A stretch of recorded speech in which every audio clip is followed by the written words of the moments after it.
یعصوب اپنے آرام دہ کمرے کے نرم و گداز بستر پر محو خواب تھا جب اچانک ہی وہ ہڑبڑا کر اٹھ گیا۔ وہ کہ ابھی اس کا بیدار ہونا ضروری نہیں تھا، لیکن اپنی عادت سے وہ مجبور تھا۔ صبح 6 بجے اس کی آنکھ باہر صورت کھل جاتی تھی۔ بستر سے اٹھ کر وہ پلنگ پر ہی ٹانگیں لٹکا کر بیٹھا رہا۔ گھڑی کی سوئیاں 6 بجا رہی تھیں۔ چند منٹ وہاں اسی پوزیشن میں بیٹھنے کے بعد اس نے ایک زوردار انگڑائی لی اور اٹھ کر اپنے کمرے کی کھڑکی کھول دی۔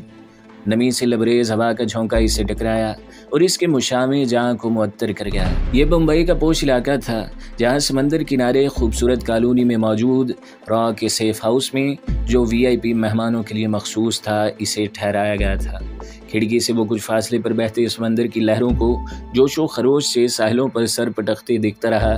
سمندر اپنے جوبن پر تھا اور لہروں کا شور یہاں بہت واضح سنائی دے رہا تھا۔ کچھ سوچ کر اس نے غسل خانے کا رخ کیا اور تھوڑی دیر بعد وہ ٹریک سوٹ پہن کر کمرے سے باہر جانے کے لیے تیار تھا۔ کمرے کا دروازہ جیسے اس نے کھولا، ایک مستعد سیکورٹی گارڈ اس کے سامنے موجود تھا۔ سر، اس نے یعصوب کی شکل دیکھتے ہی بے ساختہ حکم طلب کیا۔ کچھ نہیں، تم جاؤ، میں ذرا سیر کے لیے باہر جاؤں گا، اس نے گارڈ سے کہا، جو حیران پریشان ایک طرف ہٹ گیا تھا۔ ایسے VIP صاحب سے اس کا واسطہ پہلی مرتبہ پڑا تھا۔ عموماً اس سیف ہاؤس میں وہی لوگ آتے تھے جو سیاہ شیشوں والی بند گاڑیوں میں آتے اور یہاں سے بند گاڑیوں میں باہر جاتے تھے۔ اس نے آج تک یہاں کوئی ایسا شخص نہیں دیکھا تھا جس نے صبح 6 بجے سیر کرنے کا پروگرام بنایا ہو، چونکہ یہ نئی بات تھی جس نے اسے قدرے پریشان کر دیا۔ وہ کہ سیکورٹی انچارج کا حکم تھا کہ کمرہ نمبر 1 کے صاحب VIP ہیں اور ان کے ہر حکم کی تعمیل اپنے باس کے حکم کی طرح کرنی ہے، لیکن اس عمارت کے کسی مکین کو باہر جانے کی اجازت نہیں ہے۔ یہ اہم سوال اسے پریشان کر رہا تھا۔ جیسے ہی یعصوب کمرے سے باہر نکلا، اس نے کاؤنٹر کے کونے پر موجود انٹرکام پر فوراً اپنے سیکورٹی چیف سے رابطہ کیا اور اسے بتایا کہ کمرہ نمبر 1 والے صاحب جاگنگ کرنے جا رہے ہیں۔ سیکورٹی چیف کے لیے بھی یہ اچنبھے کی بات تھی۔ اس نے فوراً اہل و والیہ سے رابطہ کیا جو ابھی گہری نیند سو رہا تھا، لیکن جس نے اس صاحب سے متعلق ریڈ الرٹ کیا ہوا تھا اور سبھی سے کہا تھا کہ اس سے متعلق کسی بھی بات کے لیے ایک لمحے کا توقف نہ کیا جائے۔ اہل و والیہ کو مخصوص نمبر پر بجنے والی گھنٹی نے جگایا اور اس نے قدرے گھبرا کر فون اٹھایا، کیونکہ اتنی جلدی اسے فون کی توقع نہیں تھی۔ یہ لائن صرف اسی سیف ہاؤس سے متعلق معاملات کے لیے مخصوص تھی۔ سر، معافی چاہتا ہوں، اسپیشل گیسٹ جاگنگ کے لیے جا رہے ہیں، فوراً ہی سیکورٹی چیف نے کہا، کیونکہ اسے اپنے سامنے رکھے TV مانیٹر کی سکرین پر یعصوب دکھائی دینے لگا تھا۔ اگلے 2 منٹ بعد وہ مین گیٹ پر پہنچ جاتا۔ اہل و والیہ چکرا کر رہ گیا۔ ایک تو گزشتہ 2 دنوں کی محنت شاقہ نے اسے تکا دیا تھا، اب اچانک یہ مصیبت آن پڑی تھی۔ ٹھیک ہے، جانے دو، لڑکوں سے کہو نظر رکھیں، خبردار اسے معلوم نہ ہونے پائے، اسے کسی صورت ناراض ہونے کا موقع نہ ملے۔ اہل و والیہ نے فوراً ہی ہدایات جاری کی اور فون رکھ کر دوبارہ اوندے منہ لیٹ گیا۔ یعصوب مین گیٹ تک اندر سے پہنچا تھا، جس پر موجود پہرے دار نے اس کی اطاعت میں سر جھکایا اور گیٹ کا دروازہ کھول دیا، جس سے یعصوب باہر نکل گیا تھا۔ سیف ہاؤس کے سیکورٹی چیف نے واکی ٹاکی پر عمارت کے باہر موجود را کے ایجنٹوں میں سے 2 کو یعصوب کی نگرانی کی ہدایت جاری کر دی تھی۔ یہ لوگ 24 گھنٹے اس عمارت کے باہر کسی نہ کسی بھیس میں موجود رہتے تھے۔ اس عمارت کے نزدیک دور کی کوئی معمولی سی حرکت بھی ان سے پوشیدہ نہیں تھی۔ عین ممکن ہے کہ اس عمارت کے مکینوں کو اس بات کا علم نہ رہا ہو، لیکن یعصوب سے کچھ پوشیدہ نہیں تھا۔ وہ جانتا تھا کہ اس کی نگرانی کی جا رہی ہے، لیکن اسے اس کی پرواہ نہیں تھی۔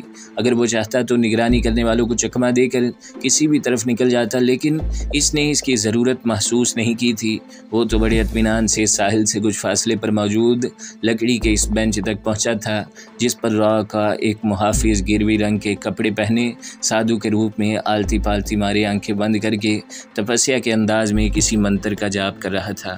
دل ہی دل میں مسکراتے یعصوب نے اپنے پاؤں میں پہنے ربڑ کے جوتے اتار کر یہاں رکھے اور بھاگتا ہوا ساحل تک پہنچ گیا۔ اب اس کے پاؤں ساحل کی گیلی ریت میں دھنسنے لگے تھے۔ یعصوب نے یہاں بھاگنا شروع کیا اور ساحل کے ساتھ ساتھ بھاگتا چلا گیا۔ دور نزدیک کوئی ذی ہوش دکھائی نہیں دے رہا تھا اور سمندری چٹانوں کے سلسلے میں ایک جگہ خود کو چھپائے ہوئے را کا محافظ دوربین کے ذریعے اس پر نظریں جمائے بیٹھا تھا، لیکن یعصوب ساحل سمندر پر بھاگتا ہوا اتنا دور نکل گیا کہ اب اسے یعصوب پر نظریں جمائے رکھنا کاردار تھا۔ اس صورتحال سے اس نے عمارت میں موجود سیکورٹی چیف کو باخبر رکھا تھا، جس نے اپنے طور پر ایک ہی ہدایت بار بار دی تھی کہ کسی بھی طرح مہمان کو ناراض ہونے کا موقع نہ ملے۔ عموماً ان سیف ہاؤسز میں آنے والے مہمانوں کی خاطر مدارت کے لیے انہیں شراب و شباب کا اہتمام کرنا ہوتا تھا، لیکن عجیب بات تھی کہ یعقوب کی طرف سے ایسی کوئی فرمائش نہیں کی گئی تھی۔ یہ سب کچھ خلاف توقع تھا۔ سیف ہاؤس انچارج کی طرف سے ان کی آمد سے پہلے ہی یہاں اس کے لیے سب کچھ جمع کر دیا گیا تھا۔ اس کے کمرے میں بطور خاص 2 لڑکیوں کو باری باری بھیجا بھی تھا، لیکن یہ شخص تو گویا پتھر کا تھا۔ کیا مجال جو اس نے آنکھ اٹھا کر بھی ان میں سے کسی ایک کو بھی دیکھا ہو۔ اس کی دوسری حرکت بھی خلاف توقع تھی۔ یہاں آنے والے مہمان صبح سیر کرنے کے بجائے کچھ اور کیا کرتے تھے، جبکہ یعقوب جاگنگ کر رہا تھا۔ سیف ہاؤس انچارج نے ابھی تک یعقوب کی صرف ایک ہی جھلک دیکھی تھی، کیونکہ یہاں کے مہمانوں کی شناخت کو سیکیورٹی سٹاف سے بھی پوشیدہ رکھا جاتا تھا، اس لیے وہ بھی یہاں آنے والوں کی شخصیت صرف انداز سے ہی جان سکتے تھے۔ یعقوب سے متعلق ہر شخص کو یقین تھا کہ یہ کوئی بہاری ناگرک ہے۔ کسی کے وہم و گمان میں بھی یہ بات نہیں تھی کہ یعقوب موساد کا کیٹسا ہے۔ اس کا قد کاٹ، گفتگو اور جتنے شدھ لہجے میں اس نے اردو میں بات کی تھی، اس سے کوئی بھی اسے پاکستانی یا بھارتی کے علاوہ کچھ اور سمجھنے کے لیے تیار نہیں تھا۔ عین ان لمحات میں جب یہاں کے ذمہ دار یعقوب پرویز کی نیشنلٹی کا اندازہ لگانے میں کوشاں تھے، یہاں سے 2 فرلانگ کی دوری پر یعقوب سمندر کی لہروں کے ساتھ ساتھ گیلی ریت پر بھاگتا اپنے ماضی میں گم تھا۔ اسے 20 سال پہلے کا اپنا لڑکپن یاد آ رہا تھا، جب وہ بمبئی کے ایک علاقے میں بڑی بلڈنگ کے فلیٹ میں رہائش پذیر تھے۔ اس بلڈنگ میں اس کے علاوہ 3 اور یہودیوں کے فلیٹ تھے، اور یہ لوگ صدیوں سے یہاں کے مکین تھے۔ اس کا دادا جو اسرائیل جانے کے کچھ عرصہ بعد ہی مر گیا تھا، انہیں بتایا کرتا تھا کہ 300 سال سے وہ یہاں رہتے آ رہے ہیں۔ ان کے آباء و اجداد کی قبریں یہاں موجود ہیں، لیکن ایک دن اچانک اس کے دادا نے بھارت کو خیر بات کہنے کا فیصلہ کر لیا، کیونکہ اسرائیل کو ان کی ضرورت تھی اور دنیا بھر میں موجود یہودی اسرائیل کا رخ کر رہے تھے۔ جس بلڈنگ میں ان کا فلیٹ تھا، وہاں 2 پارسیوں کے علاوہ باقی تمام مسلمانوں کے گھر تھے۔ صرف نچلی منزل پر ایک ہندو گھرانہ رہتا تھا۔ یعقوب نے اپنی ابتدائی تعلیم یہیں حاصل کی تھی، اور مسلمانوں سے اپنی دوستی کی وجہ سے اس کی خاصی عادتیں ان سے ملنے لگی تھیں۔ اگر وہ مزید 5-6 سال تک ان میں گزار لیتا تو یعقوب کے دادا کو یہ خطرہ لاحق رہنے لگا تھا کہ کہیں ان کا پوتا مسلمان نہ ہو جائے، کیونکہ وہ اپنے دن کا زیادہ حصہ مسلمان ہمسایوں کے گھر میں ہی بسر کیا کرتا تھا۔ اگر شام ڈھلنے کے بعد اس کی خاندانی روایات کے خلاف اسے گھر سے باہر رہنے کی آزادی مل جاتی تو شاید وہ رات کا زیادہ حصہ بھی وہیں گزارتا، لیکن اس کے دادا نے یعقوب اور اس کی بہن کو سختی سے ہدایت کر رکھی تھی کہ شام کے بعد وہ کبھی گھر سے قدم باہر نہ نکالیں۔ ان کا باپ یعقوب کی پیدائش کے 3 سال بعد ہی مر گیا تھا، لیکن اس کی ماں نے پھر کہیں شادی نہیں کی، حالانکہ اسے یہودی خامند آسانی سے بمبئی میں ہی مل سکتا تھا۔ تب اس کے دادا کو ایک ہی دھن لگی ہوئی تھی کہ جتنی جلدی ممکن ہو وہ لوگ اسرائیل میں آباد ہو جائیں، کیونکہ وہی ان کا اصلی وطن تھا، اور دنیا کے ہر یہودی کا فرض تھا کہ وہ اپنے وطن کے لیے ہر ممکن خدمات انجام دے۔ یعقوب کا جی تو چاہتا تھا کہ جس طرح بھی ممکن ہو وہ اڑ کر وہاں پہنچ جائے جہاں آریہ نگر میں موجود اس پرانی عمارت کی دوسری منزل پر اس کا بچپن کا ساتھی اسلم عباس رہتا تھا۔ خدا جانے اب وہ کہاں ہوگا۔ حیرت کی بات تھی کہ اس نے موساد کا کیٹسا ہونے کے باوجود ابھی تک اسلم کو نہیں بھلایا تھا۔ اسلم کی والدہ، اس کی بہن عارفہ اور بہت سے نام اس کے ذہن میں گڈ بڈ ہو رہے تھے۔ جب کبھی وہ اپنے ماضی کے حوالے سے سوچتا تو اپنے دوہرے معیار زندگی پر لعنت بھیجنے کو جی چاہتا کہ وہ کتنا منافق ہے۔ بظاہر بڑا کھٹر یہودی، مسلمانوں کا ازلی اور ابدی دشمن، اور اصل میں اندر سے پورا نہیں تو آدھا مسلمان۔ اس نے دل ہی دل میں اسلم سے ملاقات کے عزم کو دہرایا اور اپنی رفتار بڑھا دی۔ قریباً آدھا گھنٹہ سمندر کنارے بھاگنے اور سخت قسم کی ورزش کرنے کے بعد وہ اس جگہ واپس پہنچا جہاں ایک سادھو کے پاس اپنے جوتے چھوڑ گیا تھا۔ تو سادھو جوتوں سمیت غائب تھا۔ ارد گرد لوگ باغ دوڑ میں مصروف تھے۔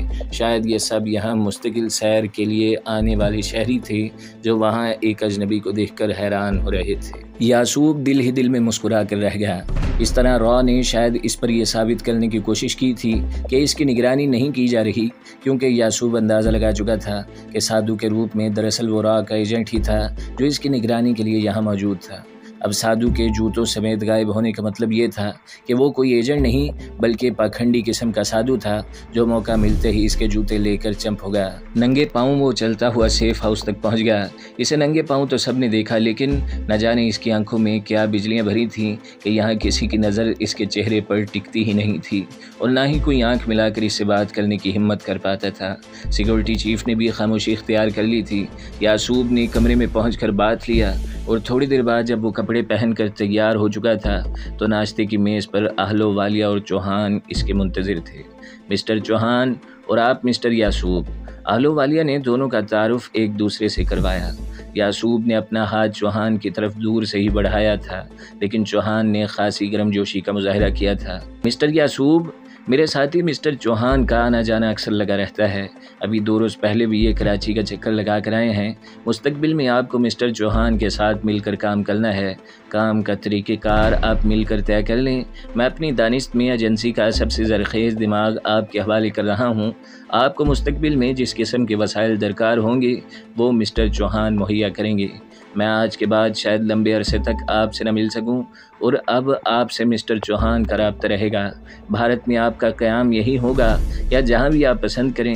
میرے خیال سے آپ دونوں صاحبان ناشتہ کریں اور مجھے اجازت دیں، کیونکہ مجھے کافی دیر کے بعد اپنے بچوں کے ساتھ ناشتہ کرنے کا موقع مل رہا ہے۔ Any way, best of all, اب آپ سے ملاقات روانگی پر ہوگی۔ اہلووالیہ شاید بہت جلدی میں تھا، کیونکہ اس نے بغیر تمہید باندھے یعصوب سے چوہان کا تعارف کروا دیا تھا۔ ٹھیک ہے سر، امید ہے کہ مسٹر چوہان سے میری کمپنی بہت اچھی رہے گی۔ میں فی الحال 2-3 دن یہیں رک کر ذرا تازہ دم ہوں گا۔ مسٹر چوہان سے گپ شپ رہے گی، جس کے بعد ادھر کے حالات بھی دیکھ لیں گے، اس نے کھڑے ہوتے ہوئے کہا۔ Good day. اہلووالیہ نے کھڑے کھڑے اس کی بات سنی اور دروازہ بند کر کے باہر نکل گیا۔ تھوڑی دیر بعد دونوں کے سامنے 2 خوبصورت ویٹرس بڑا ہی پرتکلف ناشتہ چن رہی تھیں۔ شاید اہلووالیہ نے موساد سے بطور خاص یعصوب کی پسندیدہ ڈش دریافت کر لی تھی، یا پھر اسے اس کا اندازہ تھا۔ اگر ایسی بات تھی تو اس نے کمال کی قوت مخیلہ پائی تھی، کیونکہ یہاں ہر وہ شے موجود تھی جو یعصوب صبح ناشتے پر دیکھنا پسند کرتا تھا۔ وہ صبح پیٹ بھر کر ناشتہ کرنے کے بعد پھر رات کو ڈنر کھانے کا عادی تھا۔ اپنے سامنے رکھے گوشت کے ٹکڑے پر اس نے طائرانہ نظر دوڑائی اور یوں ہی چوہان کی طرف دیکھا۔ کوشر ہے، یعنی یہودی ذبح کیا ہوا گوشت۔ چوہان کے منہ سے بے ساختہ نکل گیا، حالانکہ اس نے یہ سوال نہیں پوچھا تھا۔ شکریہ، یعصوب نے بھاپ سے پکے گوشت کا ٹکڑا اٹھاتے ہوئے کہا۔ آپ میرے مزاج شناس دکھائی دیتے ہیں۔ ہم یہودی لوگ کتنے ہی ایڈوانس ہو جائیں، مسلمانوں کی طرح اندر سے دھارمک ہی رہتے ہیں۔ معلوم نہیں ہے ہماری کمزوری ہے یا بہادری، اچھی بات ہے یا بری بات، بہرحال ایسا ہے ضرور۔ میری درخواست ہے کہ مجھے جھٹکے کا گوشت نہ کھلایا جائے۔ اس نے چوہان کی طرف دیکھے بغیر اپنی بات مکمل کی۔ ایسا ہی ہوگا، چوہان کی بجائے وہاں موجود ویٹرس نے، جو خود راہ کی تربیت یافتہ آفیسر تھی، بڑی مستعدی اور احترام سے گردن جھکائی تھی۔ چوہان نے زبردستی مسکرانے کی کوشش کی تھی۔ اسے یعصوب کی یہ بات عجیب سی لگی تھی کہ وہ مسلمانوں سے مشابہت بنا رہا تھا۔ دونوں خاموشی سے باتیں کرتے رہے۔ اس دوران 2-3 مرتبہ چوہان نے کچھ اور خاص قسم کے جملے کہے۔ وہ اپنی معزز مہمان کو یہ تاثر نہیں دینا چاہتا تھا کہ اسے یعصوب کی کوئی بات یا عادت بری لگی ہے۔ اسے حکم ملا کہ یعصوب کی ہر عادت اور بات کا احترام کرنا ہے، خواہ وہ اس کے مزاج اور مرضی کے کتنی ہی خلاف کیوں نہ ہو۔ چوہان اس کھیل کا پرانا کھلاڑی تھا۔ کسی بھی مشکل ترین مرحلے پر وہ آگ کے سمندر میں کود جانے والا تھا اور ذرا بھی نہیں چونکتا تھا۔ اس سے پہلے وہ دوسری ایجنسیوں کے لوگوں سے مل کر کچھ جوائنٹ ویجرز کر چکے تھے، لیکن موساد کے اس ایجنٹ کو اس کی دانست میں ضرورت سے زیادہ اہمیت دی جا رہی تھی، جس کی وجہ اسے تو سمجھ نہیں آئی تھی، لیکن ایک بات وہ ضرور جانتا تھا کہ یہ سب کچھ یوں ہی نہیں ہو رہا۔ اپنے بڑوں سے متعلق وہ کسی خوش فہمی یا غلط فہمی کا شکار کبھی نہیں رہا تھا، اور جانتا تھا کہ یہاں ضرورت اور مطلب کے بغیر اپنے والدین کو بھی اہمیت نہیں دی جاتی۔ اگر اس شخص کو اتنا پروٹوکول دیا جا رہا ہے تو ضرور وہ لوگ اس سے بڑے توقعات باندھے ہوئے ہیں۔ میرے خیال سے اب کچھ گپ شپ کر لی جائے، چوہان نے ناشتے سے فارغ ہونے کے بعد کہا۔ او کیوں نہیں، یعصوب شاید کچھ سوچ رہا تھا۔ چوہان اندازہ نہ کر سکا کہ ابھی تک اس کا ذہن اپنے ماضی میں اٹکا ہوا ہے۔ تشریف لائیں، چوہان نے کھڑے ہو کر ایک طرف آنے کا اشارہ کیا۔ دونوں تھوڑی دیر بعد ایک بغلی کمرے میں موجود تھے، جہاں کی دیواریں نقشوں سے بھری تھیں اور یہ سب پاکستان کے نقشے تھے۔ چوہان نے ایک چھوٹی سی چھڑی کی مدد سے پاکستان کے مختلف شہروں پر جہاں پہلے ہی سے نشان لگے ہوئے تھے، اشاروں کے ذریعے لمبی بریفنگ دی۔ اسے یعصوب نے اپنی حرکت سے اس بات کا احساس نہیں ہونے دیا کہ وہ ان شہروں اور پاکستان سے متعلق اس سے زیادہ معلومات رکھتا ہے، کیونکہ اس کی تربیت ہی اسلامی ممالک میں تباہی پھیلانے کے لیے کی گئی تھی۔ جب چوہان اسے پاکستان سے متعلق اپنے گھناؤنے عزائم سے آگاہ کر رہا تھا، یعصوب کا وجدان اسے یہاں سے اسرائیل واپس لے گیا۔ وہ لوگ بمبئی سے بحری جہازوں کے ذریعے کس طرح یروشلم تک پہنچے تھے؟ اسے صرف اتنا یاد تھا کہ اس کا دادا انہیں ایک بحری جہاز سے قبرص لے کر آیا تھا۔ عارفہ اور اسلم نے روتے ہوئے ان سے علیحدگی اختیار کی تھی۔ دادا کے ناراض ہونے کے باوجود یعصوب اس روز رات دیر گئے تک ان کے گھر رہا۔ قسمیں کھا کھا کر اسلم اور عارفہ کو یقین دلایا تھا کہ وہ موقع ملتے ہی ان سے ضرور ملنے آئے گا، انہیں کبھی نہیں بھلا سکے گا۔ بھلا کوئی اپنا بچپن بھی بھلا سکتا ہے؟ اس نے منہ بصورتی عارفہ سے کہا۔ صبح دم جب وہ ایک ٹیکسی میں بیٹھ کر بندرگاہ کی طرف جا رہے تھے تو اسلم اور عارفہ نے سسکیاں لے کر رونا شروع کر دیا۔ اس کی اپنی حالت بھی مختلف نہیں تھی، وہ بھی بچوں کی طرح رو رہا تھا۔ ایک اس کا دادا تھا جو غصے سے لال پیلا ہو رہا تھا۔ کیا بےہودگی ہے، سمجھاؤ اسے، پاگل ہو گیا ہے کیا؟ ان مسلمانوں سے الگ ہو کر رو رہا ہے، اس کی عقل کیا گھاس چلنے گئی ہے؟ اس کا بوڑھا دادا اضحاک سے اپنی بہو سے کہہ رہا تھا۔ کیا کرے بیچارے کی زندگی میں ان دونوں کے علاوہ ہے ہی کیا؟ آپ تو جانتے ہی ہیں اس نے اب تک زندگی کا ایک دن بھی ان دونوں کے بغیر نہیں گزارا۔ دکھ تو ہوگا ہی، لیکن بے فکر رہیے، اسرائیل پہنچ کر سب ٹھیک ہو جائے گا، یہ سب وقتی باتیں، وہاں جا کر بھول جائے گا۔ اس نے اپنے سسر کو تسلی دی۔ بہرحال یہ اچھا نہیں ہوا، کاش میں نے پہلے اس پر دھیان دیا ہوتا، بوڑھے اضحاک نے پہلو بدل کر کہا۔ یعصوب کو ابھی تک عارفہ اور اسلم کی بھیگی آنکھیں یاد تھیں۔ قبرص سے وہ ایک اسرائیلی جہاز میں اسمگل ہو کر یروشلم پہنچے تھے، جہاں سے انہیں تل ابیب پہنچا دیا گیا تھا۔ ان دنوں دنیا کے کونے کونے سے اسرائیلی حکومت یہودیوں کو اسمگل کر کے اپنے ملک میں پہنچانے کے لیے کوشاں تھی، اور تل ابیب کی جس نواحی بستی میں ان کا قیام تھا، شاید یہ بستی نوواردوں کے لیے ہی بنائی گئی تھی۔ ہر دوسرے تیسرے روز دنیا کے کسی نہ کسی ملک سے یہاں اسمگل کر کے فیملی کو لایا جاتا تھا جہاں انہیں رکھا گیا تھا۔ وہاں زیادہ بھارت، ایران اور کمیونسٹ ممالک سے بھاگ کر آنے والی یہودی کنبے بسائے گئے تھے۔ یعصوب تب 8ویں جماعت میں پڑھتا تھا، اس کا شعور بالغ تھا۔ یہاں پہنچ کر اسے سب سے پہلے اس بات کا علم ہوا کہ وہ اول آخر یہودی ہے، جس کی زندگی کا سب سے بڑا مقصد یہودیت اور عظیم اسرائیل کے لیے جینا اور مر جانا ہے۔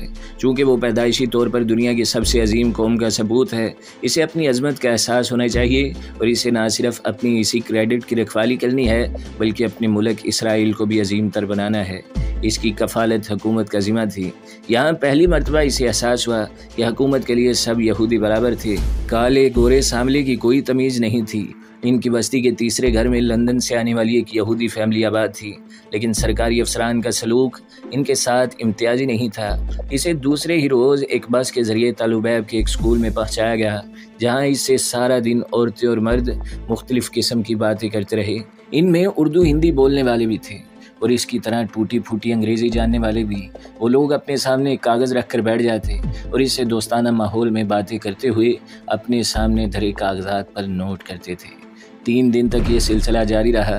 صبح کا ناشتہ انہیں بستی کے مرکز میں واقع ایک بڑے کمیونٹی ہال میں حکومت کی طرف سے کروایا جاتا، جو ہرگز مہاجروں والا ناشتہ نہیں بلکہ ان کی توقعات سے زیادہ سے بھرپور ہوتا۔